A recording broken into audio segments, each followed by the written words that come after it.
So welcome. Um, this is the last day of the Gauntlet Community Open Gaming Weekend. This might be the last game, or maybe the second last game. I don't know. So today we are playing Vultures, which is a darkly humorous sci-fi game of interstellar bounty hunters working for Space Mom. The game is by Bats, and it was in the Racial Justice and Equality bundle from last year. So you probably already own it. My name is Donna. My pronouns are he/him, and I'm running the game tonight. So let's get intros from our players and characters in character keeper order. So Stephen first. Hi, my name is Steven. I use the pronouns he, him. Today I'm playing Aurora, who's uses the pronoun she, her. Aurora is the holomancer, which communicates with the AI, the onboard AI that's the pilot. So I'm kind of the co-pilot. I go back. Our pilot isn't the best. It continually reboots, and I go back in and try and correct some of the things, much to its annoyance. It's of course it knows better than we do. I sometimes have trouble interacting with uh, other people. I'm much better at interacting with the AI and with computer-based organisms. But I mess up words that real people might have and use the digital equivalent. So somebody has to usually correct me to say use the right word.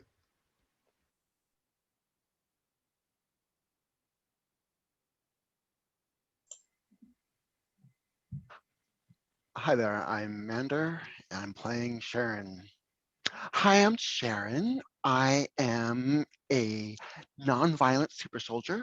I am here to make sure that we all get along, and I try to be a good example of what you should do, and sometimes a good example of what you should not do. And I'm here to make sure that Space Mom's will is enforced throughout the galaxy. Hi, I'm Cass. I use he, him pronouns.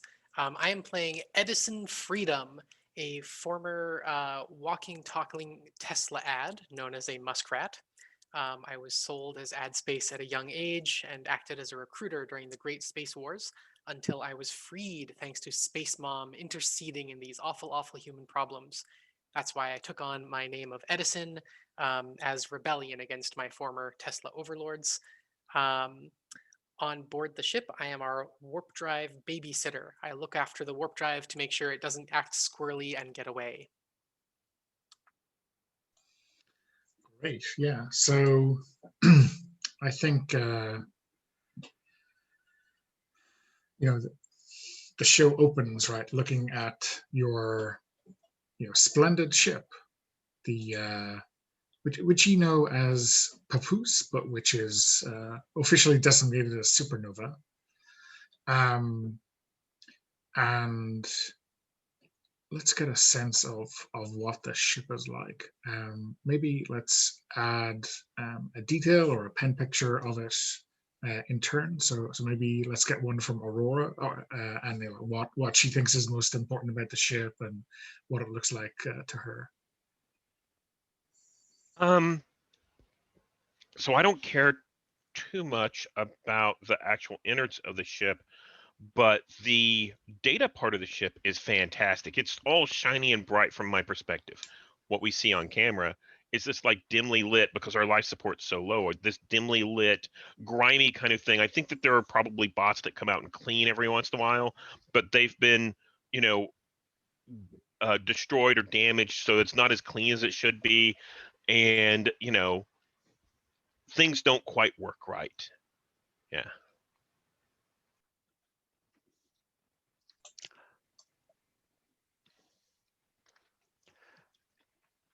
Am I then giving it a Yeah. detail? So let's get a little bit of insight from Sharon then. Yeah, Sharon, she notices that there are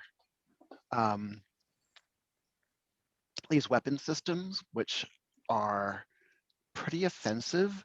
So there's a like combat console, and so she's taken pains to put like bunny face stickers, like the happy stickers, on all the buttons for like launching the various missiles and laser disruptors. And uh, uh, uh, point defense systems and whatnot. So she's added some happy making bling. So anyone who wants to use these systems might just get too chipper and happy to actually pull the trigger, as it were. Okay, great. And Edison. So Edison is fond of our canteen, our mess.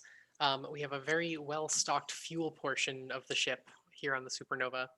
And so Edison frequently finds himself moving back and forth between the warp drive and the fuel area to get a fresh batch of no sleep pills so that he can just loom over the warp drive with bloodshot eyes, watching it to make sure it stays put. Okay. So I think, you are,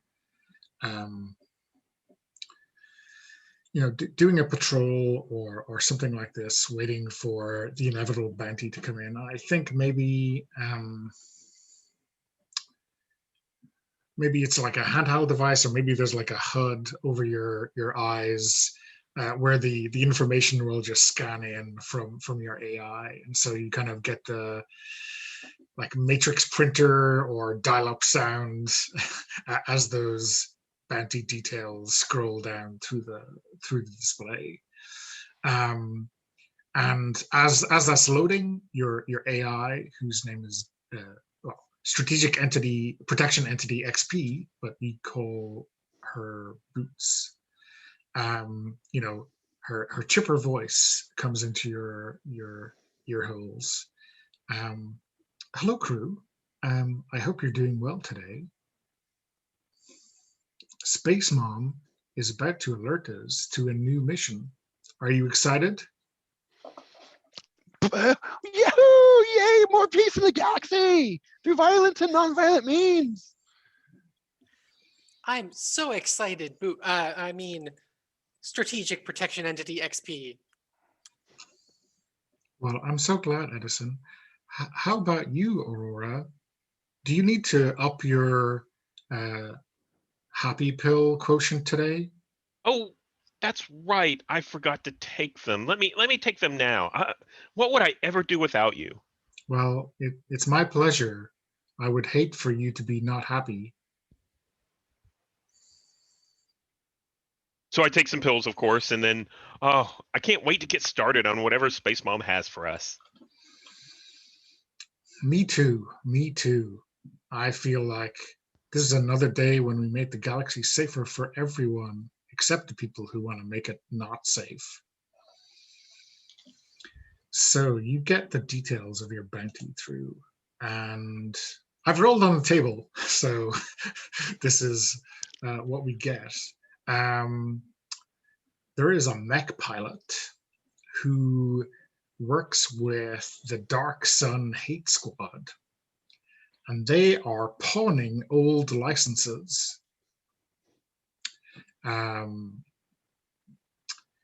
So yeah, the details on this mech pilot.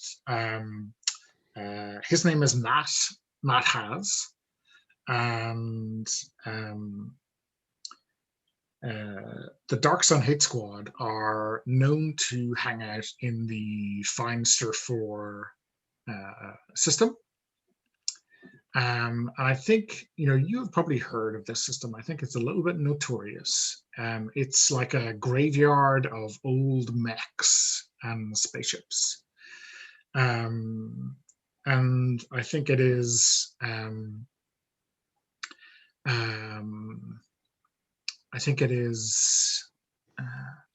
lot of these mechs are completely unsalvageable, but you're pretty sure that there are some systems that could still be made operational with if people were motivated enough. And so I think it's going to be there's like lots of old viruses and stuff in there, and yeah. And the fact that he is selling old licenses or pawning old licenses means maybe some of these mechs will only be operational if they have a valid license. The software protection on them won't work unless you plug in that 72-digit code. So Yeah, that's dangerous because these mechs, they should be out of commission. So this is indeed a threat to Space Mom's peaceful world. Okay, so so it's a bit of a journey. I don't think we're gonna so system wise, right? We should be rolling for how far it is away, and then you make your journey and you get obstacles along the way. But I think we'll cut to one step on that journey just to see what it's like. But maybe first, I'd like to hear if there's a detail that you've heard of this place, the Feinster 4, or the Mech Graveyard, or the Dark Sun Hate Squad. Let's add a little bit of flavor from your background. So let's go in the same order before. So let's start with Aurora.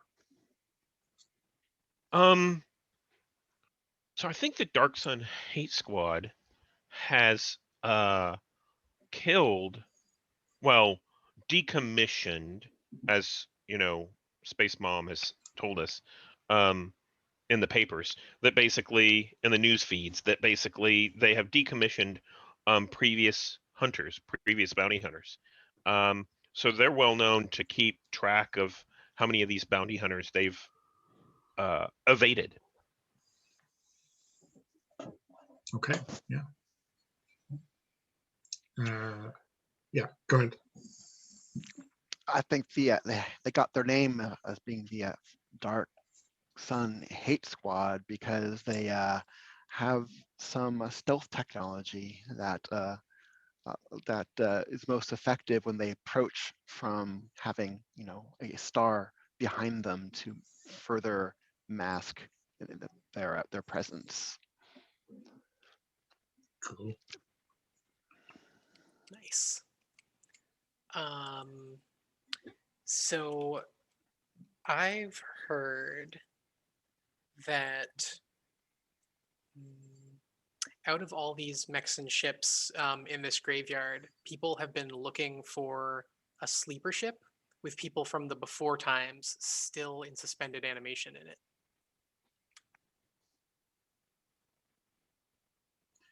So is that something that those people could be quite dangerous because they don't know the truth of Space Mom, right? Yeah, if we happen to find them along the way, we can help them out, bring them into the modern era.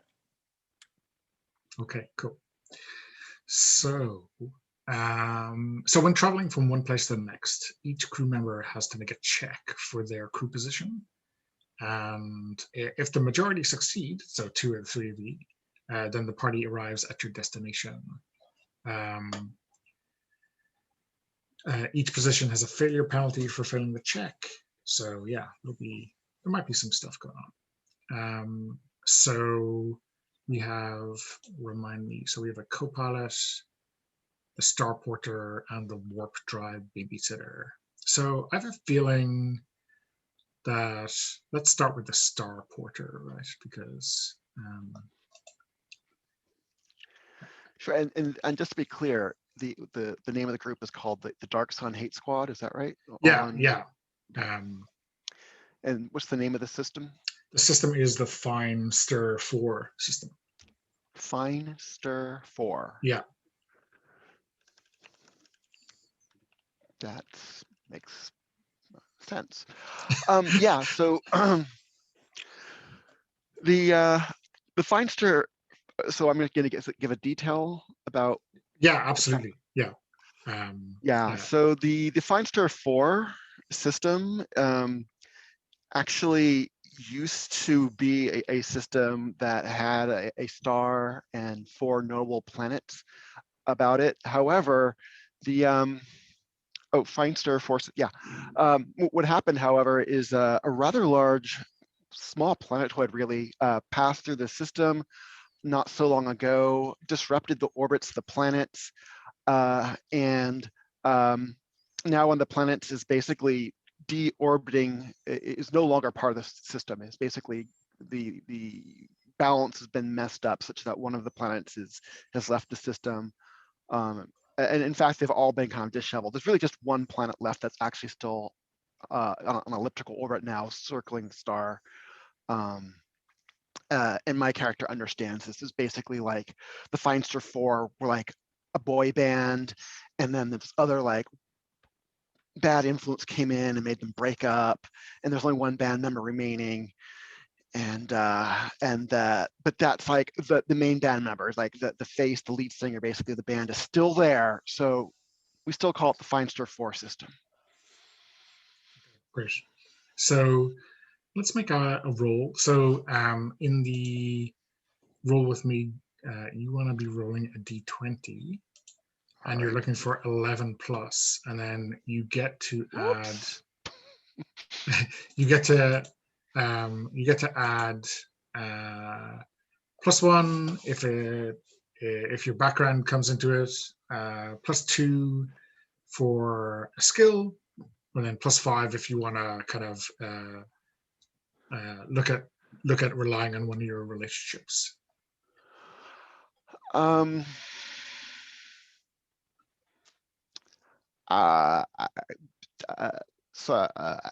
My skills don't seem very relevant to my purported duty. Unless as maybe my style over substance, because of course astronomically this is not a boy band, but this is how my character perceives what's going on here.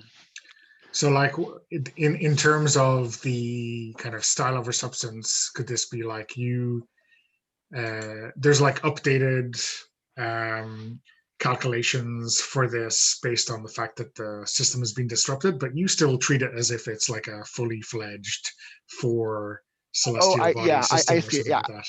Yeah, what it is yeah, sure, there's lots of astronomical calculations, trajectories and whatnot, and a lot of uncertainties because of the various bits of debris that make the calculations uncertain. However, because I know this is a boy band, that what's going to happen is that this the main planet of the four, number 1, I just know that that planet is going to is not leaving the system. It's an elliptical orbit. Some people thought like the entire system had gotten disrupted, but I know like since it's like the lead, it has the heart, and it's like it's coming back. That the sun's gravity is strong enough, its desire to be part of the system is strong enough that it's not leaving. I know it's coming back, even though astronomical calculations say that projected say it actually deorbited and is no longer in the system. I know it's still coming back to that star. Cool. Okay, so so I think that's +2. I don't think the background of a neon believer comes into it, unless you want to make a big pitch for that as well. I don't know. No, let's just roll. Okay. Yeah, so I think you need 9 plus. So I'll double click the or sorry, just click on it, and then in the middle of the screen below, you should see a little circular kind of refresh symbol. So if you click on the die you want to re-roll, and then click it. 10 plus 2. There you go. Okay. So yeah, you make the mappings, and obviously, style wins out over substance, right? Or at least you don't like pass through some really big anomaly on the way. So that's perfect. Okay, cool. So next, I think it's time for this warp drive to be babysat, right? Because this warp drive is obviously what gets you from one star system to the next, right? Yeah, so Edison is, like I said, hovering over the warp drive all the time when we're out in space. He's got his no sleep pills crushed up in a cup. He's also singing the warp drive a song that he learned in his Tesla days. On the condition that the warp drive never repeat these words to Space Mom, because that would be heresy. But the song is a lullaby that goes a little like this. Buy a Tesla, it's the best. Other starships can't contest. And just little ditties like that. Okay, great. So, um, does the warp drive actually have like a personality, or Oh is yeah. this yeah? No, it's a living creature made of particles neither here nor there. It's a quantum being. I think it looks like a cat. Okay. So Edison calls it Schrodinger. This is a term that he learned from Aurora, of course. Of Um, course. yeah. So he's singing to Schrodinger to keep the cat asleep. Okay, cool. So, so I think I am sings very well, right? Obviously works with that. Oh, we both took Um, that. Yeah, for a bit there, Aurora had it too. We could have had a really sweet band going. it's a core skill in the Vultures, right? um, do you think background comes into it, or I think only if singing a song that comes from my days as an adjunct counts. So I could see it going either way. okay? I'll leave it up to you. Okay. I'll say yes then. I'm going to say that this is something that's really been drilled into me. I know it like the back of my hand. So this is just a song that's part of me. So maybe the warp drive is like, even though the make and model has been etched away, is actually a Tesla model, right? Oh dang! All right, I love that. Yes. Okay. So Okay. I've by sheer happenstance managed to land on a Tesla warp drive And that's ship. the only reason it works, right? Yeah. Like if you Great. Okay, so I'm gonna re-roll that that d20. Here we go. Oh no! All the sweet songs in the world can't Okay. help me.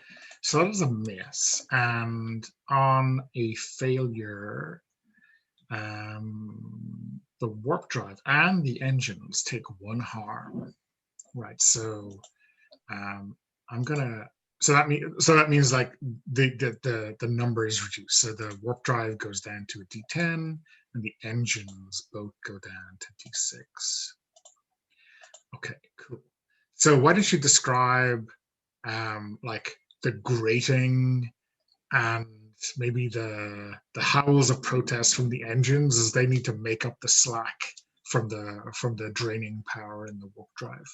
Yeah, so unfortunately, Schrodinger woke up. The cat manifested in real space and decided that it didn't wanna. So it, went scurrying around the warp drive, and Edison was stuck chasing it everywhere. And meanwhile, this horrible shriek as the engine started to pick up and make up for the slack can just be heard shaking through the entire ship. And for a brief second there, um, all of the very limited life support that we have kind of like flickers. The lights go out, the air gets stale as the engines try to pull whatever power they can. Okay, cool. So I think this is time for the co-pilot to step in and save the day. I think Boots is quite worried. Aurora, I'm getting very strange readings from both of our engines, and in fact the warp drive. I'm not sure I can save the ship. I might need to bring it out of or warp travel. What do you think, Aurora?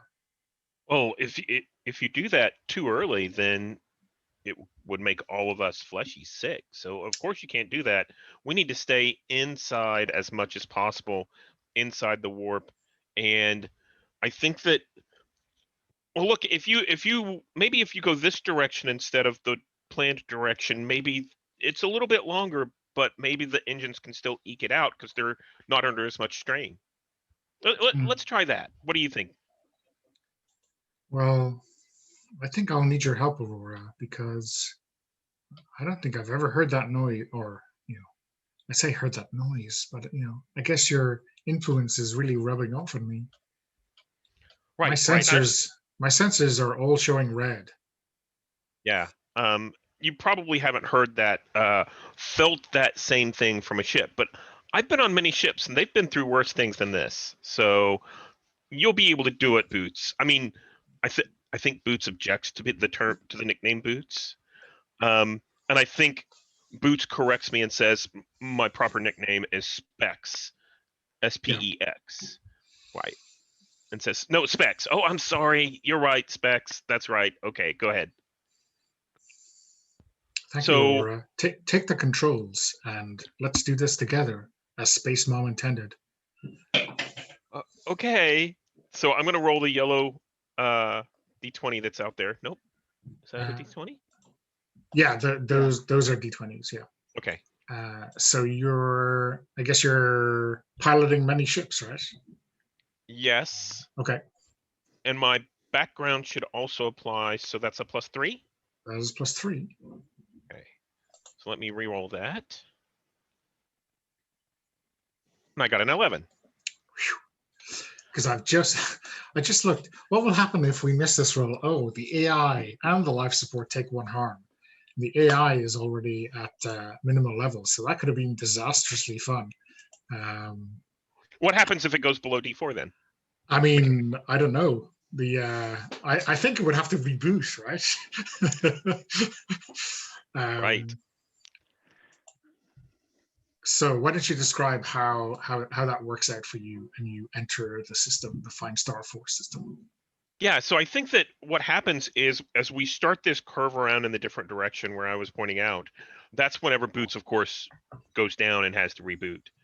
And during that time, you can see sweat kind of appear on Aurora's brow, and she's trying to pilot, and Boots comes up just in time. Is like, "Oh yeah, I've got this," and zip, we land into the right coordinate, and everything's great. And it's not this huge.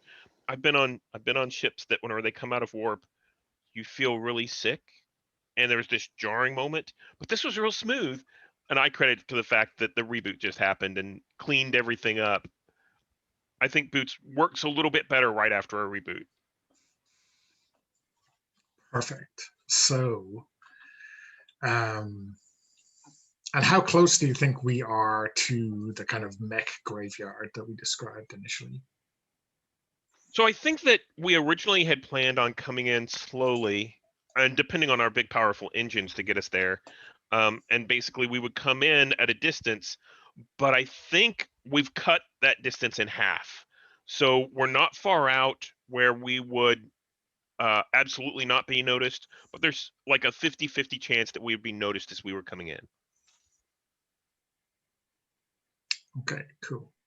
So, so yeah, what I'm kind of imagining is this, like a typical movie asteroid field, except like every asteroid is actually like a mech or an old warship.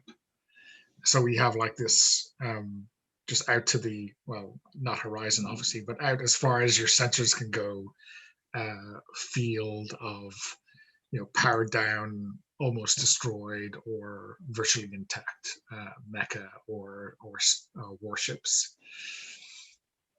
And some of them have like flickering lights on them, or debris fields, or maybe steam or something coming out of them. So some of them are obviously kind of still doing something internally.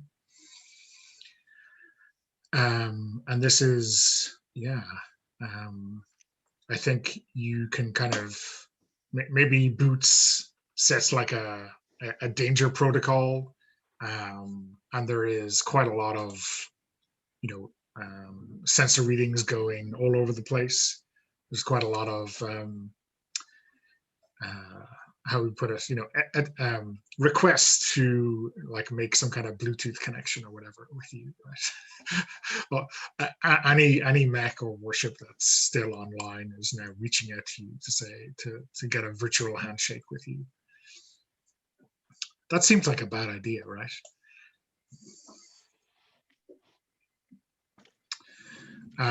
So yeah, I mean, what do you think? Is this something that you have like a normal way of defending against, or is this just something that's going to clog up your data prison for a while?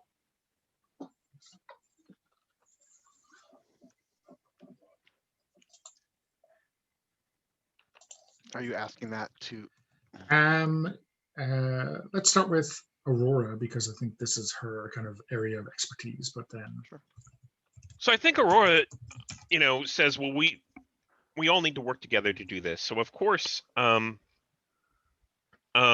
think that Aurora says, Sharon, I think you as the best communicator need to start turning down some of these requests for communication. I think that you would be the best person in order to talk to um, all these different devices that are requesting information. I don't think they really know what they're doing. And Cass, you and the warp drive. Well, I mean, one of us probably needs to keep an eye out on the sun, on the nearest star, to make sure that nothing's coming out of there, because we know that that's where the black sun like to come out of. So we should keep an eye out there, and I think that's pretty much it. Yeah. So I think that Edison's having a real tough time with this because per his training, his indoctrination, he's supposed to accept every request that he can in order to play ads. Oh, So I think as soon as you're saying this, there's maybe a chance that he's like, in paying rapt attention to his hollow stuff, just like boop, yep, yep, yep, yep, yep, yep. I love that. Yeah. Edison has but then- whatever the exact opposite of banner blindness is. If he sees a banner ad, he must click on it. Oh, you were saying I should keep an eye on something. Well, my visuals are all clear. And you should probably, so I imagine that as soon as you're accepting all of these, are you broadcasting ads at that point? Oh, absolutely. Yeah.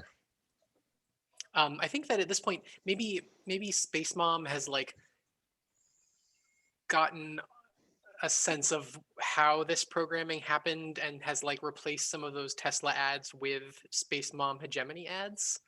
So I'm just like full on recruiter for the new way.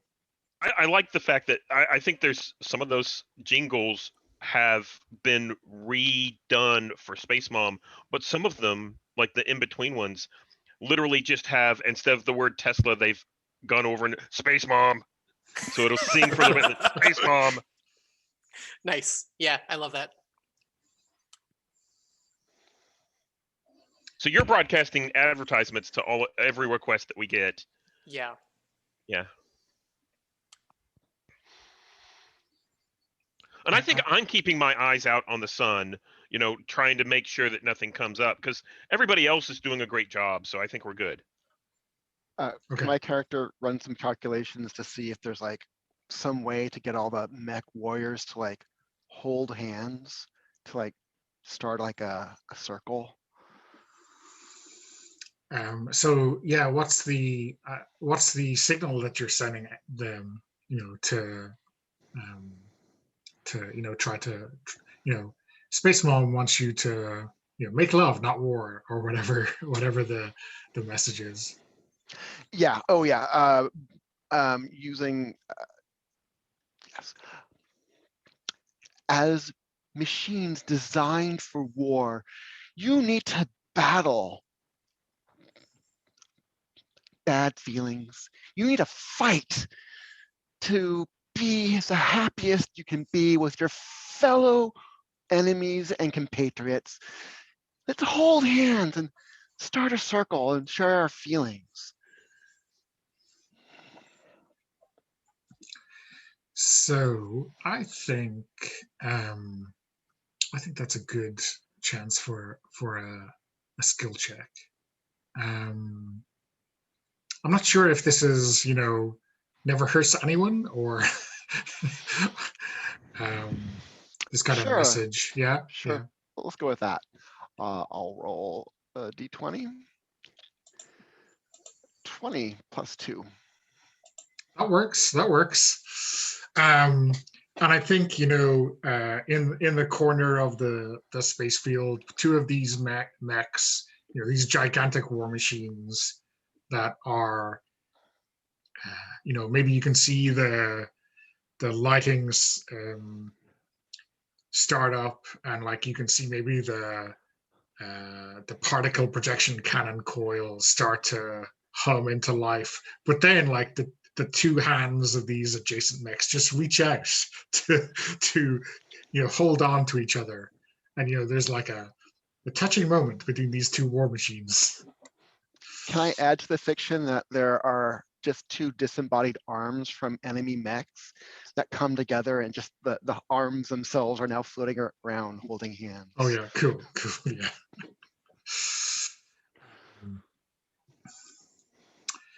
And I think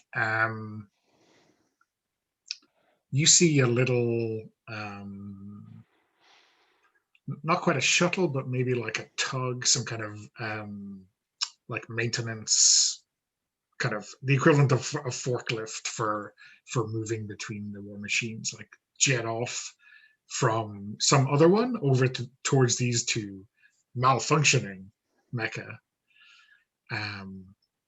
And I think like we the camera zooms in, right, and we see the whatever emblem of the dark sun from your briefing pack. Maybe it's like a I don't know, like a solar flare in black or something like that. I don't know.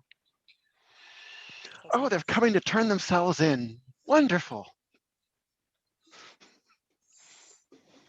Well, we should meet them halfway. Why don't we just move up a little bit further to intercept them and see what they have to say? So we can raise them on the communication channel. Yeah, I think maybe it's a bit of piloting or a bit of communication. I don't know what makes the most sense, but maybe let's go with some piloting just to get the papoose in close enough for a friendly radio communication. So let's go to Aurora for that one. Okay. So let's see. I think the AI tracks things, so I don't think my background comes into this, but I have piloted many ships, so I think I have a skill associated with it. So I think I'm at +2. Okay. And I'm going to re-roll this yellow D20. I think that Aurora, is trying to fend off Boots and basically say, I know, we got here. It's fine. Just, let us do our job, and then we'll find what, Space Mom wants us to do, and it'll all be okay. And let's roll and see what happens. I got a 17, so I got a 19 okay. total. Yeah, cool. Okay. So, the papoose gets in pretty close, and I think it's really a good bit of piloting, right, to help Boots get through the system, to avoid those two disembodied, now holding hands, enemy mecha arms, and get close. And I think you see on that little space forklift, there's like two people, and one is definitely this Matt has, who you're trying to track down, and another one looks like maybe someone cut from the same cloth as he is. Obviously, someone who is a mecha pilot as well, and maybe looking for a new mech to pilot. Yeah, and I think as you're getting in really close and in a position to open hail, like what do you say to them? Who wants to pick up the radio to talk to them? I can go for it. Sure.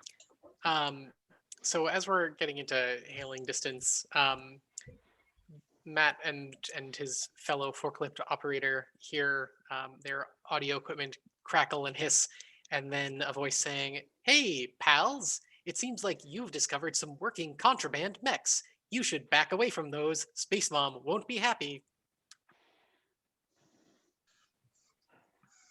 And I think you get like after a moment's silence, right? You get a reply back from Matt Has, who says, I think you're very much mistaken, whatever your name is.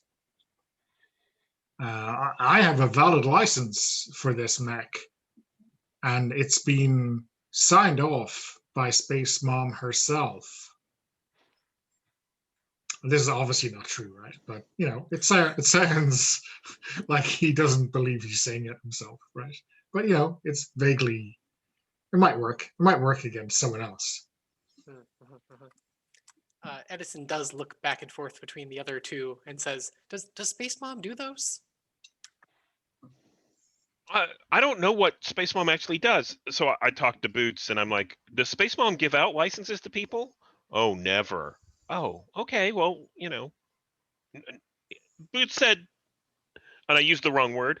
I come up with this like garbage noise, and I think that's whenever you have to kind of knock me, and I'm like, oh, yeah, that's the zero means no. yeah, never. Huh. Should we? I mean, it feels so bad because Sharon, you made this beautiful kinetic sculpture here, but I think we need to blow these things up. Maybe instead of blowing them up, we can give a forceful request about our perspective about what Space Mom actually wants. Let me take the radio. Okay. Hi there, gentlemen. It turns out, oops, daisy, misunderstanding. It seems like when you were communicating with Space Mom, you didn't really repeat back and hear what Space Mom said, because Space Mom actually didn't give you that license. And if you think you got the license, it's because you weren't practicing active listening. How about we do this? I'm gonna patch you over to Space Mom right now, and you just ask Space Mom, is this license code, and just give the 72-digit number, and Space Mom will really clearly tell you whether or not you actually have the license. Okay, go ahead. So I think there's again a moment of silence. I think we can see the two of them look at each other, not quite sure what exactly is going on here. And then I think a big pop-up ad appears on your screen, Edison. And I think one of these mechs that you're floating quite close to is like an old Tesla model, and it's like, love Tesla, never want to hear from us again. Well, click here to find out more. Edison's eyes go wide as he's struck with conflict. He does love Tesla, and he is programmed to hit yes, but he doesn't never want to hear from them again, not in his heart of hearts.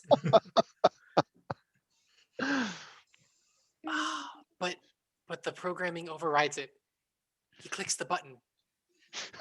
Okay, so I think we wanna roll to see how many viruses you let into your data prison. So let's what do you think? I mean, this seems like ad junkie is definitely useful, right? Although maybe ironically so. Yeah.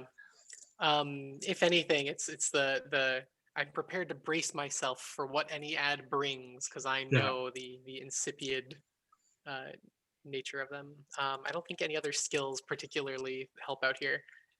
Buys golden dreams, maybe. If anything, I could see tagging in my relationship with Aurora just to like check me as she sees me about to click on one more thing. Cool. Okay. So that's like a once per bounty use of that +5. So that's cool. So that gives you a +6. So great. All right. I think you're pretty good. Are you going to say are you going to prioritize paying attention to the ad over paying attention to your fellow crewmate who happens to be your ex-girlfriend? Sharon, we already burned that bridge. But we're just friends now. As a friend, you're going to like stare at that ad and give it more attention than me? You're already talking to somebody else. You're talking to other people. Let me click this ad, Sharon. What if, fine, but I want to tell you something. That ad may claim that you are the 10,000th person to see that ad and you'll get a special reward, but I'm telling you, it's not for real. It's not genuine like I am. Edison screws up his face really intensely and clicks the button. So I'm re-rolling the orange d20. I got a 7 with my +6. We're in the clear. Okay, so and it is the kind of success, right, that relies on that +5 to be a success. So I don't know. Does this mean that, say, does like Sharon, does she slap Edison's hand as it So I gets called close, in the or Aurora relationship. I think that this is maybe Aurora has like seen me get like this before. And I think Okay. Aurora basically is sitting there, and Aurora's still watching the sun, and here's some of this interaction going on. And I think with the comment from Sharon, glances back and sees that Edison is about to hit the button, and is like, no, and kind of pushes the hand aside, and instead it hits a button that turns on like the floodlights to the outside of the ship. I'm like, oh, okay, well, I guess that's fine. and yeah, I think on Aurora's monitor, it says like, oh, in the last 2 seconds, you have blocked 1,172 viruses. The ad blocker has just gone into overdrive, right?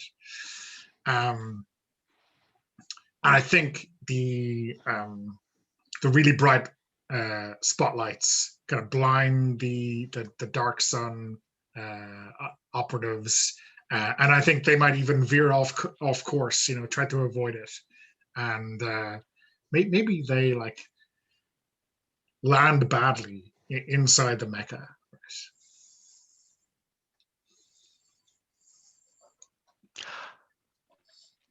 So, what do you want to do? I still think you gentlemen haven't expressed and done your active listening. Here's Space Mom. Go ahead, active listen, and ask, did I get permission to get a license for this mech? Do we have access to like actual comms with Space Mom? Because I know that our body cams and GPS upload to her. Yeah, so I think most of that runs through Boots, where so she reports to Space Mom, and so like I think, and because I think her quality is D4, like one of them starts to speak, like saying, "Oh, we're referencing blah blah blah license," and she just butts in and says, "Well, gentlemen, you don't have a license, so there." Catty Boots.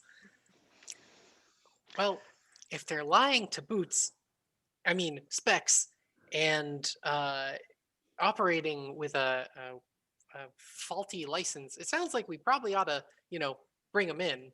So maybe we board their ship? We need to give you gentlemen a time out with Space Mom. We're going to give this to you, and we're going to supply the transportation and happy fudge for free to help you during your journey. So just come on board, guys. We're waiting for you. We'll lend you a hand too. So yeah, I think you might have to board their mech, right? You might have to maybe dock the papoose up against, the docking collar, and follow them inside. What do you think? Yeah, that sounds great. Yes, yeah. Okay, cool. So, See, I think, I mean, like, obviously the Papoose is like a big starship, right? But I think it's still pretty much dwarfed by the size of this mecha. You know, I think um, like the biggest part of your ship is like the engines, right, for just traveling around in the system, and those are two huge things. But on this mecha, it has like 20 of the same kind of things, right, on its propulsion system. And you're like, I don't know, you dock into the like the belt area, and it's like from a distance you probably can't even see your ship. It's just like, oh, is that another weapon or something? I don't know. It's it's really big. And I think as we come in, as the Papoose comes in, I think they had taken their little forklift thing and attached to like an airlock. And as the Papoose comes in, but it was kind of off kilter because they didn't make a great landing. And as the Papoose comes in, it literally knocks that aside. And we see this tiny little forklift go flying as the Papoose comes in that's like, dwarfed by the size of this giant mecha, and then, attached to the airlock. And that little forklift is still tumbling out there. Yeah, yeah. And I think it's so small in relation to the Papoose that it doesn't even like set off any shield or any collision alarm or anything. It's just like pop, and it like just tumbles off into space.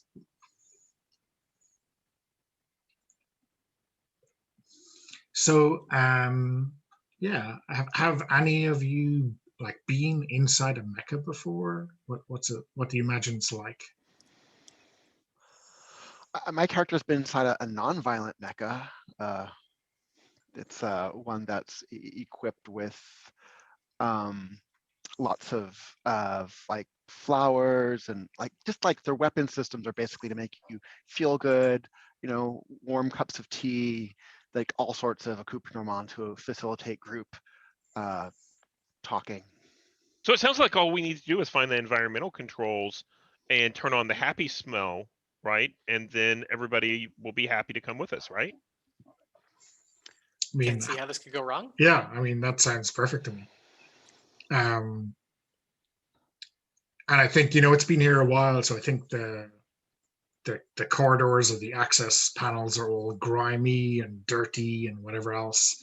But I'm sure if you like pull that lever for engage happy mode, all of that will get cleaned up, and your environmental controls will be spick and span and wonderfully enlightening, right? I think maybe there's like there's ambient music being piped in throughout the mecha, but it's like I don't know. It's like dark '90s Kraftwerk kind of kind of song. It's not happy. I mean, it's nothing like what Space Mom would pipe through your systems. Edison scowls. All right, friends, head earbuds in. Play where is it? Play Space Mom's ambient tracks. We won't fall for this sonic warfare. That's right. Ignore that lighting there, the red highlights and whatnot. We're gonna fix this. I mean, I like obviously it's like a throwaway aspect, but like, does anyone feel their mood change in those like minutes or so as you board before you pipe in your Space Mom ambient album into your own systems to override it? My character is certainly using her training to resist the feeling down and negative thoughts. Edison is not quite used to the sense of grieving and foreboding and stuff, so he hasn't identified this as the thing that ought to be rectified with his grieving pills. So he's feeling kind of down. This is new. Okay. Yeah. And Aurora is fascinated by this new music that's loud and obviously electronic in nature, and is trying to suss out exactly what the code is embedded inside the music. So it's more of a keeping her busy kind of thing than keeping her down. Occupied. Yep. Yeah, and I'm sure when she figures it out, oh, this is to make you angry, right? Right. This is Um, hate music, huh? This is hate music, yeah. Okay, cool. So where on the Mecca do we find this great big setting for, engage, peace-loving, happy mode? I mean, if we want Maybe to be in on the the weapon nose, that's system. I was gonna say if you want to be on the nose, it could be in the heart. Oh, there's that too. Sure, I'm down with that. Or maybe this is such a dangerous break in case of emergency thing that it's in both locations and you need to pull it simultaneously, right? It's like the nuclear launch key, right? Yeah, so you got to get into the weapon systems and into the heart of the mech. Yeah. If that sounds cool, or maybe it's just in one. No, that sounds perfect. Okay. So yeah, who's on Team Heart and who's on Team PPC? I'm definitely going to the weapon system. Yeah. Yeah, I say the weapon system too. I'm trained for combating combat. I guess I'll go for the heart to get mine back, Sharon.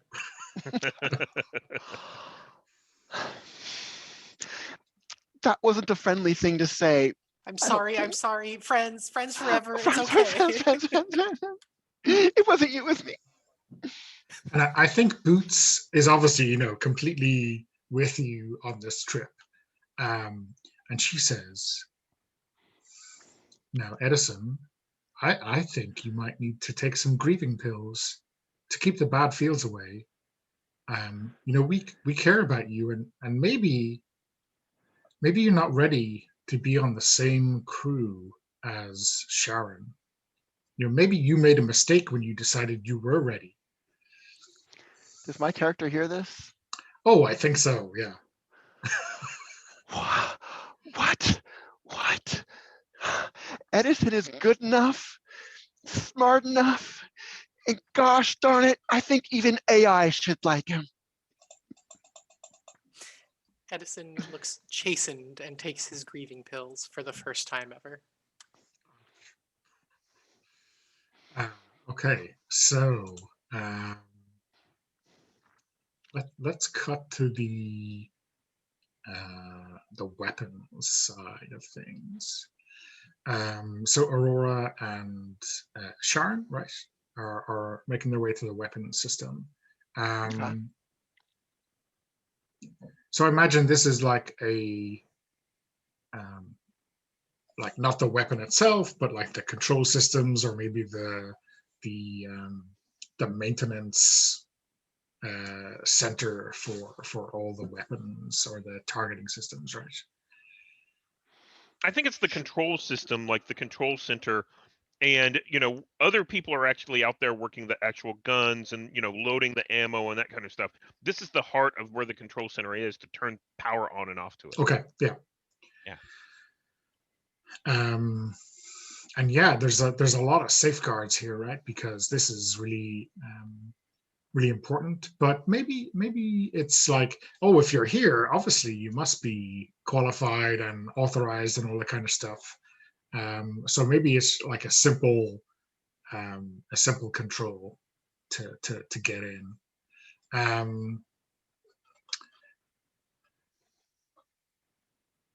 Yeah, I think I am wondering, like, when you log into the system, what kind of readout welcomes you, and like what kind of history of carnage do you see, like in the last known activity kind of readout? Sharon, maybe first. For the last known readout, there was on this planet a neighbor who had a dog that would bark at night and wake up his neighbor. And so a complaint was made. the complaint was escalated through, like, one person would complain, the other person would like say, no, I should be able to have my dog, it makes me happy, but the noise makes me happy. And they both kept on elevating it to higher and higher levels until eventually the mech was assigned to resolve the problem.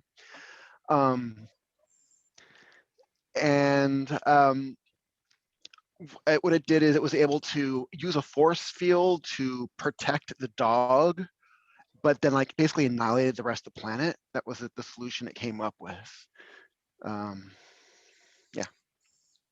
Well, at least the dog wasn't harmed, but all those other people, that's fair, right? That's Well, that was harsh. like in the complaints that were registered, really, it was really both sides agreed that the dog was the main thing.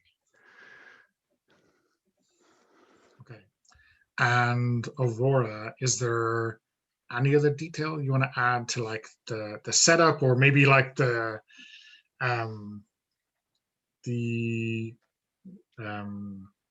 like maybe there's a post-it note or a little personal effect on the duty station from whoever was the weapons officer here before? Yeah, so I think that there's actually just a single chair here, and there's trails where the chair would move from console to console, like rails going back and forth, in order to keep everything up to date. And there's notes about how to run the system and how to turn on the missiles and the lasers and all that kind of thing.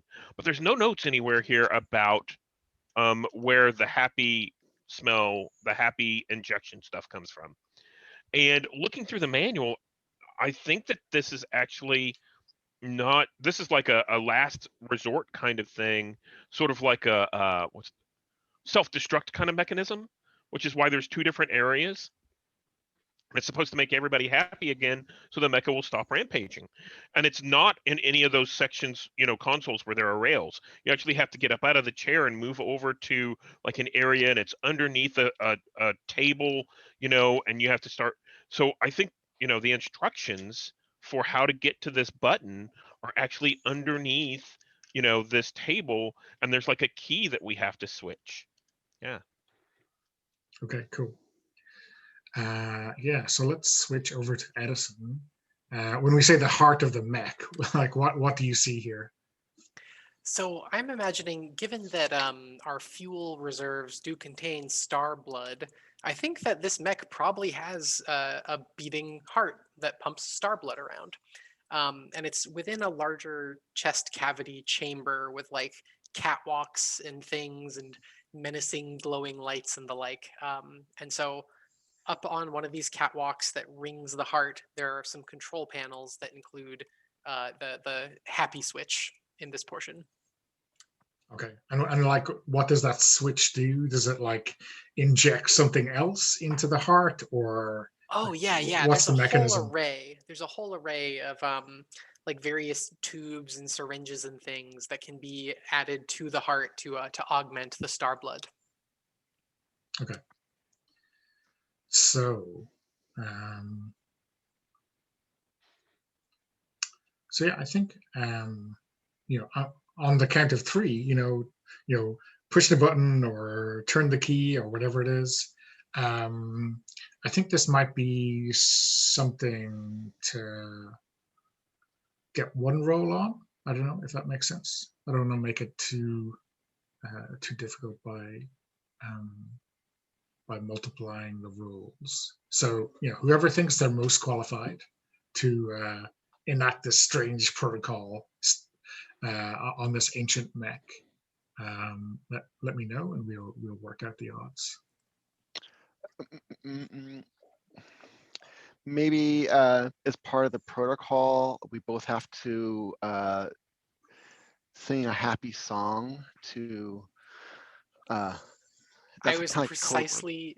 I was thinking like the two of us can sing to make sure that we're in sync while we hit the buttons and stuff. So that's a great idea. Yeah, kind of like sailors would sing songs to help them row in time. This is the protocol for enacting the happiness. Yeah, sounds perfect. And is this kind of maybe this kind of disindoctrination protocol kind of works in with your background as well for Sharon, right? Yeah. Like I said, trained to combat. Yeah. And if there's like, if you're kind of using the connection with Edison, do you wanna lean on that +5 for that relationship as well, or how do you feel? Oh, sure. Yeah, I guess I haven't burned it from my side. Edison, we used to be together and share such great rhythm together. I think we need to tap into that now. We need to make this thing come to its climax at just the right moment together. Let it sing, baby. Let's sing like we used to sing to each other. You make me so happy. You make me so glad.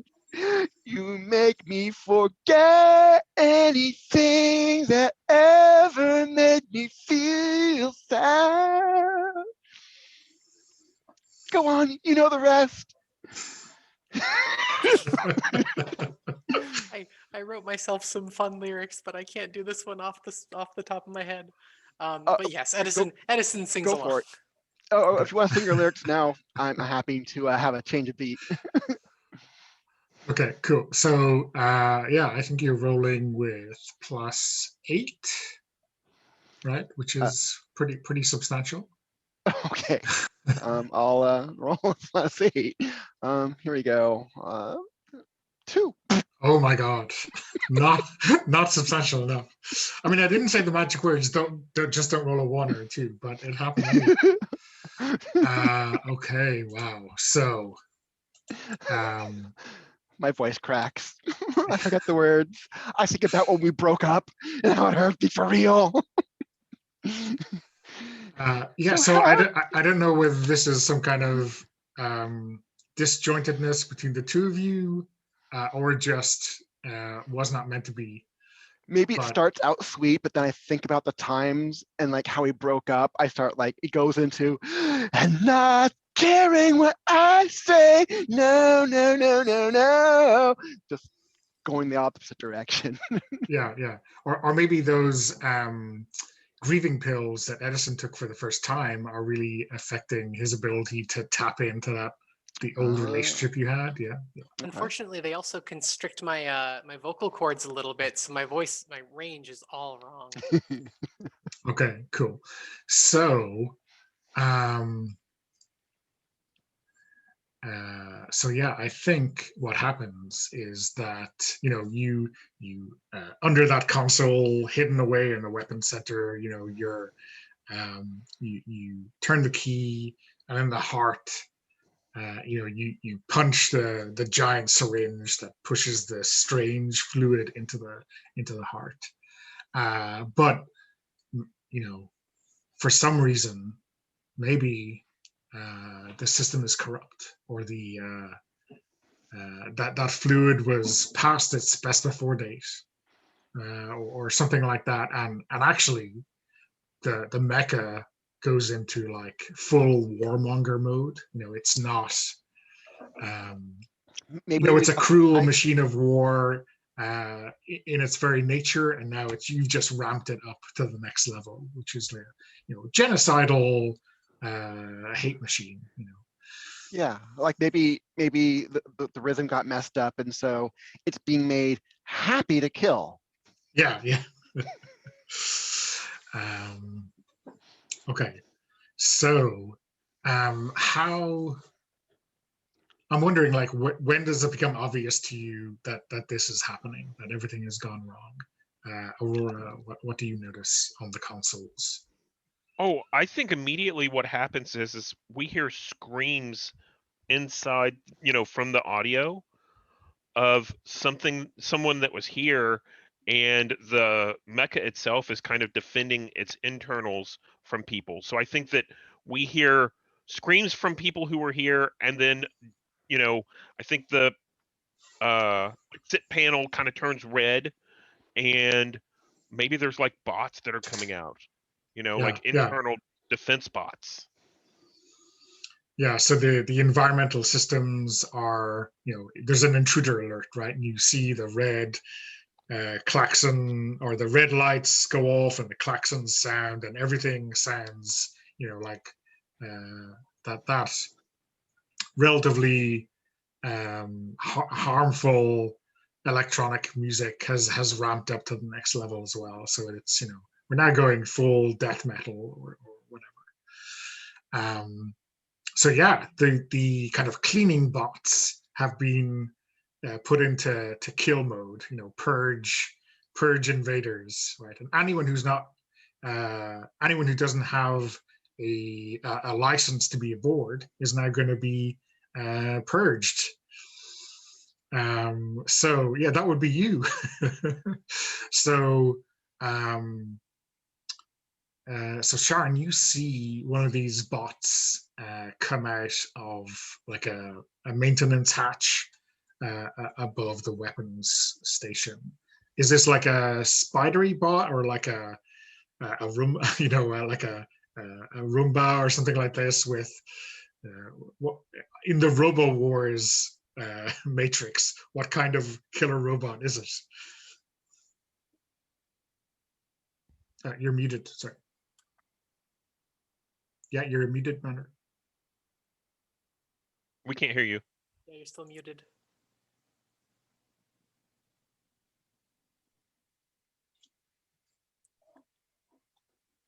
I like the idea of a Roomba that, however, has like some like studded leather on it just to make it look more badass, kind of like it's been like clothed to be badass, but it actually like maybe has it's a combination like vacuum and cleaning bot, and the spray it sprays is actually can like dissolve organic matter such as humans. Okay, yeah, great. And and I think, in its wake, all of that grime, that century-old grime that was on the system is just being completely chromed away, right? And if it does that to that, who knows Space Mom knows or doesn't even know what it'll do to you. So yeah, it's coming straight for you. So yeah, what do you do between Aurora and Sharon? So I think Aurora steps up and says, I know how to defeat these kinds of bots. I've seen this in the ancient books and the writings of how these things operate. You have to stand on top of it. And if you stand on top of it, then it can't spray you. It will spray everything around you and think that you're gone. So I tell Sharon we have to stand on top of these as they come out. Okay, so it's worth calling it a mechanic that we haven't had cause for before, which is the daring die. So when a player does something to protect another crew member, they take the daring die, which I guess is another d20, and roll it alongside your own die, taking the higher of the two results. Afterward, no matter if the roll was a success or not, you give the daring die to the crew member they were trying to protect. And so only the person holding the daring die can use it, and it can be only passed in this manner to another crew member. So I guess it passes around the crew as you help each other. So it sounds to me like Aurora is making the kind of main action here to help Sharon. I think so, yeah. Yeah, I think Sharon's still kind of like crying, singing to herself after that number 2 roll. Yeah. So is this kind of knowledge reads ancient books, Stephen? I think so. Yeah. Okay. I think so. So that's a +2. And then let's see. Let's say I think that's it. I don't see anything in my background or relationships that would really help. And I think, do I roll both die, or does Sharon roll 2 die? Yeah, you are doing the action, so you're rolling 2d20. Okay. So I will roll both of the yellow and the orange and see what that looks like. Oh, very well. I think that's a 19 total. Cool. Okay. So on the sheet, I'm gonna give the daring die to Sharon, who is now the character who can use. Oh, I get possession even though I You didn't get- do the. Yeah, you get possession. So you're now the only one who can use it next time. Okay. And then when you use it, you pass it along to someone else. Okay. Okay. So yeah, why don't you describe how? I know you gave us like what the plan was, but describe how you defeat this this batch of, deadly cleaning droids. Just like I've seen in the ancient writings. Usually it's animals that are on top of these cleaning devices, but surely it'll be fine for us as well. I tell Sharon, quickly stand on top of it. It can't get you that way. And we stand on top, and the two of us kind of stand on top as these Roombas work their way through the room. Okay, and they angrily spray. So they have red lights and everything, and they spray everything down so it's bright and chrome. And then at some point they stop their whole process after some period of time. They've cleaned everything possible, and they turn around and they start to exit the room. So as they exit the room, the two of us step off and they just go back to their little hidey hole. Okay, awesome. Now over to Edison. I think maybe in the heart of the mecha there might be a slightly different cleaning killing bot. What do you see crawl out and try to eject you from the system? Yeah, so with all these catwalks and stuff, it's a more porous sort of surface, so the Roombas don't really work over here. So this place has horrible four-legged things with too many joints that sort of click and clack and grab onto any surface they can as they skitter along and spray things down. They also go a step further and have nice abrasive sponges. They really want to keep the heart, not clogged up. No arterial clogging here. So yeah, those things have me in their sights and they're coming for me. Are these the kind of things that might like go into the heart and then like declog those arteries as well? Oh yeah, they have great, grip strength and fine motor skills. Okay, cool. So yeah, they're gonna declog you, right? So how are you gonna get out of this one? So I happen to have a handy dandy fanny pack full of Space Mom approved tools, including my artificial friend, who I cried myself to sleep with after the breakup with Sharon. My artificial friend's name is Glenn. And so I am going to set Glenn down where I was standing in front of the heart's control panel. And I'm going to just use my ability to override AV equipment so that these anti-clog robots think that Glenn is me, and I'm just going to book it out of there. Okay, cool. Yeah. So I guess that gives you a +2. Okay, yeah. So All right, great. So rolling the orange die with a +2. Oh no, not looking so good. no. So I think one of them grabs Glenn, and it's kind of cleaning pore maker just like sucks it in, like decompresses it and sucks it in, and like spits it back out, and like insufficient. And then like it spots you running out and sets to catch up with you. And I think you are making it through kind of a gantry way that's like connecting the heart to another part of the system. When you run into Matt who has like a laser gun, pretty much the same as yours, right? But maybe without the Space Mom limiter. And I think you just crash into each other, right, as you're running at breakneck pace from this strange killing machine. Great. So bowling Matt over, my standard issue laser gun goes sprawling, just in case we have hijinks later with a switch up. Yeah. And I screech and say, "We need to get out of here. Wait, you have a license. You'll be safe. I need to get out of here. You stay and hold them off." What have you done to my mecha? I were can't just- sell this to a guy if you've ruined it. Sell it to a guy? That doesn't sound like using a Space Mom issued license. You're coming with me after all. No, I think not. And I think he picks up your gun, but points his one at yours. But obviously, it's going to get confused later on, as directed. I don't think so. But thanks for telling me that I'm safe from all these vicious killing machines now that I have a valid license. And then he looks up and he sees like two of these strange spidery cleaning things come out. He says, "I'll leave you to your just desserts, interfering busybody." Great. I think I might try to. Maybe I can win him over here. Um, wait, don't go. We can.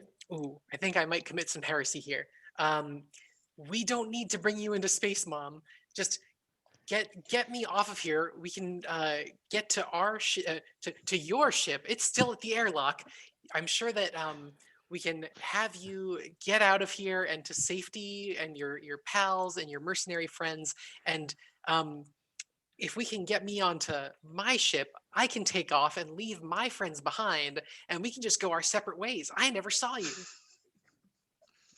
That sounds like a golden dream indeed, right? It sounds like something that no one would be foolish enough to buy, but perfect. And I'm inclined to say that is, in the realm of recruitment propaganda as well, right? For adjunky, right? So Sure. I think you're rolling +3. All right. Here goes unlucky orange die again. Just a 10. Just a 10. So yeah, I think Matt kind of backs away with his gun, and I think he like says, "Oh well, good luck with that," but and I think he tosses you back a gun, maybe his gun, maybe your gun, who knows? Still pointing his, and like gets into a lift that goes back up to the main mech pilot area. And you're left with the gun, and then like the cleaning bots are coming after you. Let's cut back to Aurora and Sharon. Is it? I guess there's open comms, right, from your singing coordination. So you'll have heard all of that, including space heresy. Well, obviously, we need to go back and make sure that Edison has taken all of his depression pills, his no grieving pills. There's something going on here where someone isn't happy enough. And we also have to get Matt. So, let's go back and find Edison first, and then we can all team up and get Matt, don't you think? It's his guilt. He just feels sad about breaking up with me. I know that's why he's gone this dark place. He wants to forget about me, say I never existed, like we're never here. Right. I mean, yes. I mean, yeah. I mean, that's how I felt. We need to save him so I can teach him good manners. So we're gonna head up towards the heart. Yeah. Yeah. So what precarious position do they find Edison in, Cass? So let's see. So Edison never hurts anyone. So I think he hasn't even shot off this laser gun yet because he's, thanks to his interactions with Aurora, he thinks of even robots as people at this point. Like, if it hadn't been for Aurora's damn good influence, he'd probably be blasting these things with the pistol, but it's just not happening. So he is pinned against a wall with the like slimy, skittery, multi-jointed arm of one of these cleaning robots about to try to like suck his face off. Okay. mean, I think only Sharon can possibly save him, right? So do I come in, my character come in and see this? Yeah. I think I just stop and look at this like, moments away from death. you are not going to make out with that robot. And I have some choice words with you, and you're going to listen to me. And I take out my talking stick and try to express how the robot needs to stop what it's doing and let me speak. Yeah, well, I mean, hit at it least you're with not my shock. electrocuting Edison. That's what I was afraid of, right? Depends on how I roll. I mean, one of my skills is not hurt people, so That's true. So I guess my skill could be add it to hitting the robot instead of hitting Edison. never hurt anyone. I mean, like it's a cleaning robot. I'm not sure, hurting them really counts as going against your principles. But what I'm saying is, yeah. But yeah, I think you're saving Edison from harm. I mean, however much harm you do to him later is a different story altogether. It won't be harm. It'll be educational correction. It's for his own good. Yeah, so you're rolling with a +2, and you are also rolling your daring die, which you That's have, right. So So you're I rolling have 2d20. 2d20. All right, I'll pop another d20 out there. I'll let this one be a roll in itself. Oh, I just clicked 2. So 15 and a 6. Okay. And I'm adding 2. And you're adding 2, so the 15 does it for sure. So yeah, I think, why don't you describe how you, and sorry, I'm going to give the daring die over to Edison. Okay. He's very confused at the moment, and you're taking advantage of him. And this cleaning droid who is like millimeters away from sucking Edison's face off, just kind of tumbles off its perch and falls into the dark depths of the reactor or something. And there's like a nice blue whoosh as it disintegrates. You think about that. Sharon, you saved my life, but we all need to get back to the ship. Matt thinks that his lifter is still there, but he's going to go right onto the papoose. Why would he be going? I thought he wanted control of the ship of this mecha. Oh, you're right. I told him that he'd be safe from the robots. I don't know if that's true, if they'll recognize a fraudulent license, but he seems to think that he's safe now. We should totally check to see where he is. Let's see if we can track him. Yeah. So I think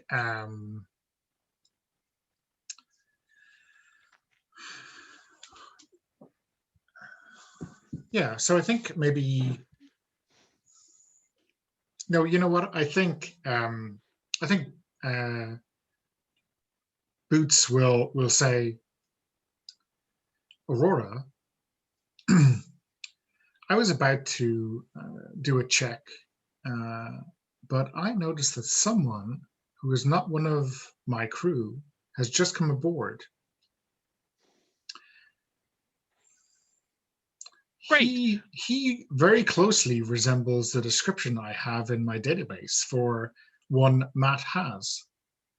What do you know about this? Please advise. Yes. Please lock out all of your systems, and we'll be there momentarily. There's no reason to be concerned. This is just part of our grand plan to retrieve Matt and take him back into Space Mom's fold. I will start my reboot now. Of course. Good job. And then she doesn't answer because she's currently shutting down. Yeah. And even if you're like press the button, no, I didn't mean to do that, it's not going to help. Right. So let's head down there straight away. We have to get back to the papoose. Okay. So just as a side note, this other NPC character is presumably with a license taking over the mech. Just absolutely. We don't care about that's not our problem. I mean, that will be your problem next week. He will be another bounty for you next week, right? But Yeah. Mom didn't tell us to. I mean, I feel like using your initiative can be rewarding but dangerous in this line of work. So I think you rush down to the papoose, and I think you find Matt Haas sitting in the co-pilot seat, and he looks a little bit confused at what's happening. Like he's not able to power up the systems, or he thinks he's powering them up, but they keep shutting down. He's not being very successful. Maybe Boots' unreliability is working in your advantage right now. And like when I mean, why don't you describe your entrance first? So I think Aurora rushes in and sees Matt sitting at the console and says, "I'm so glad you decided to return with us. And I see that you found our lockout mechanism so that only we can control the ship." And then kind of cycles the door after the other two come in. Okay, cool. Sharon.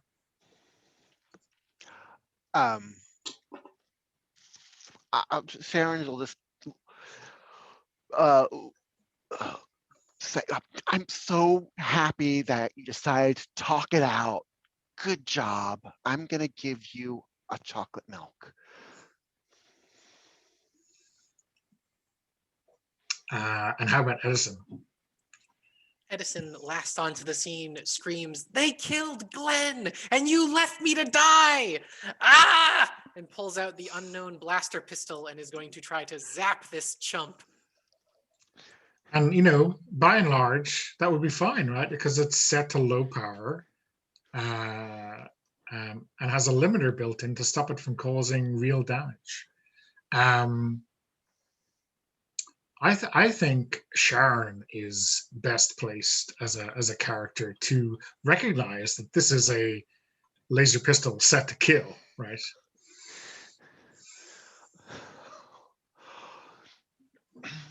Wait, no, that's a bad gun. It'll cause harm. Sharon will dramatically jump in front of it. Okay. So, what do you do, Edison? So I was like mid-swing, but I think this falls under never hurts anyone and my relation to Sharon, Sure. which I hadn't tapped yet. I tapped Aurora, but not Sharon for this one. So I think I'm going to try to, like, at the last minute, pull it away. Who knows what I'm going to hit instead, but hopefully not Sharon. Okay, so I mean, if you want to make it like a who knows what will happen, you could roll, but if that sounds okay to you, Mander. Oh yeah. Okay. Oh yeah. That it's probably just that's done. No, it's fine if my character dies. Yeah, why don't you roll plus never hurts anyone, and then plus your relationship with Sharon, so that's +7. +7. So all right, cursed orange die. You could, if you wanted to, say you're also using the daring die because you're doing something to protect her. Oh, that's true. Yes, yes. So this is in defense of Sharon, who's possibly throwing her life away for some scumbag. Oh my God, Sharon. Non-violent. So I've got the cursed orange die and a yellow die, which is maybe less cursed, and rolling both. That orange die, no, I was about to say that orange die has always got to start rolling well at some stage, but no. It's enough for a success, though. A 4 + 7 is 11, so. Oh, you add them together? I thought it was advantage kind of thing. Oh no, so I've got the advantage on the 7, so yeah, 14 is still good. Yeah, but even with the 4 alone, it would have been. Sorry, the 7 is the +2 and then a +5 for using the relationship. So, got it. Yeah, so, and I think because you get a success with 2 dice, you're not gonna like shoot something maybe you're going to shoot the coffee maker, right, or something like that. Something vital to your well-being, but not. Oh my god. You're, Yeah, you're not so shooting the AI or anything the like that. shot goes wide straight into the canteen that I hold so precious. Yeah. And yes, my beloved coffee maker that boils my water that I crush my no sleep pills into just explodes violently. Yeah, I think the superheated laser like punches through the water and then into the coffee beans, and it like, I mean, it makes a pot of coffee's worth in like a millisecond, and it explodes all over the galley, right? And I think Matt looks at his laser pistol and realizes that it's like set to stun. What? Um, and then looks at Sharon, who saved his life, obviously. And I think he kind of lowers his weapon and goes like, "Why are you working for Space Mom?" Because we're here to share our feelings and talk it out. But Space Mom wants to control everyone. Yay! I mean, we should really just sit down and talk this out here. And I go over to the galley and pull out, well, obviously not coffee because that's just dripping all over the floor. But I pull out a couple of drinks, and I make sure that there's plenty of happy pills in both. And we sit down to have a nice little conversation. Yeah. And I think, he is like, he obviously doesn't think that Space Mom is good, right? But he is he's had this close brush with death and saved by his enemies, and he just drinks an unseemly amount of this, juice or beer or whatever it is, stocked full of happy pills. And I think that is enough to bring him around to your way of thinking, at least temporarily. So yeah, I think, he will nod and he will take your points, and he's really sorry that he left Edison to die from these evil space cleaning robots. He's sorry that had to happen. Hug it out. It's okay. And he kind of says, "Okay, maybe I should go back with you and kind of learn more about Space Mom and why I've made a terrible mistake by not joining up sooner." You'll be much happier if you do. And we all made the same mistakes until Space Mom brought us into the fold, and now we understand where things need to go. So yeah. You'll be happy with us. I promise. So I think you undock the papoose from the mecha and start jetting away when obviously, because it was something that we added in very, very early on, no one will have forgotten about the dark sun technique of flying out from the starlight to ambush their foes. But that is exactly what's going to happen now, right? So and unlike on the papoose, their weapons are not shielded by Happy Bunny stickers. So they are quite upset about you invading their mech yard. So I think you should probably try to get away from them, right? Sounds good. Yeah, I think that over the intercom they're very angry, and we say, "I'm sorry, we're just leaving. It's okay. We have what we need. We'll leave you in peace." So. I mean, leaving them in peace just makes them angrier. Right. That's not the message they can get behind. Your targeting systems are invading my personal space. So they are engaging in some kind of musical warfare. They are blasting your systems with hate music.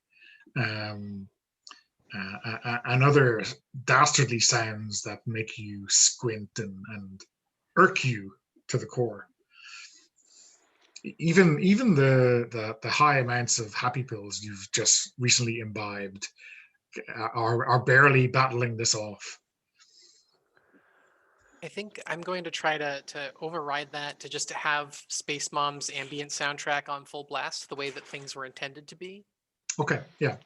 So I think what we're going to do here is kind of a reversal of, or like a mirror image of how we got into the system, which is each of you make your crew rolls to fight them off and to get away unscathed, right?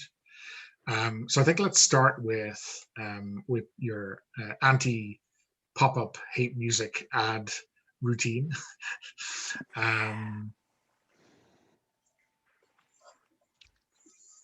So this sounds like Ad Junkie and Override's AV equipment. Yeah, that seems right to me. Okay. Awesome. Yeah, so the same album that I had plugged into my earbuds, I just go right for the auxiliary cable and plug it in, and see if I can get that sorted out. So rolling the cursed die with +3. It lives up to its name. Not quite. That's a 10. So yeah, I think everyone, it's like a battle of the bands kind of thing going on, right? The sounds are pushing back and forth, and I think because you're not winning, that kind of switch between music is like jolting people's. Like if it was just one low sound of one, they'd be able to zone it out, but the constant toing and froing is really making it difficult for everyone else to concentrate. I'm sorry, crew. Their malware is too powerful. That's okay. They just need a hug. Can I have my character press the give a big hug button, which is a sticker placed over the missile that causes a sort of localized black hole to squeeze everything and crush everything together? Yeah, that sounds good. The big hug. The big hug. I mean, that sounds. I'm not hurting them. I'm giving them a hug. I mean, self-deception is the best deception, right? So never hurts anyone. Just giving them a hug that will end their existence forever. Sure. I'll do that. Hello and roll. 16 + 2. Okay, I think the yellow dice are the way to go next, Cass. Just like that orange die is unsalvageable.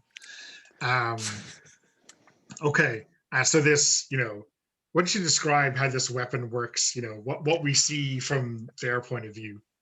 They see this slender missile just go towards them. They have their point defense systems, which try to, of course, shoot it down. I guess with this roll, it makes it through the point defense systems close enough to their system to, and again, instead of really exploding, what it does is it makes a localized temporary black hole that just sucks everything close together that's near it. So if the closer it is to the ship, the more damage it's done, basically.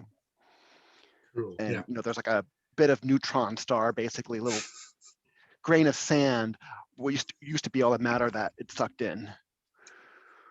Awesome.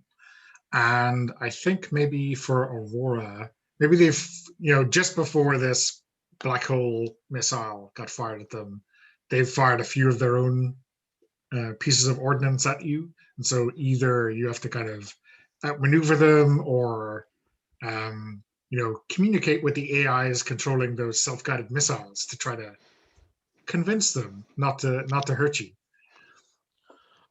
So what I was actually thinking was Aurora is going to talk with Boots and say, well, it's time for us to leave this place. But you know what? I think it's very important that we leave behind something for the Black Sun team.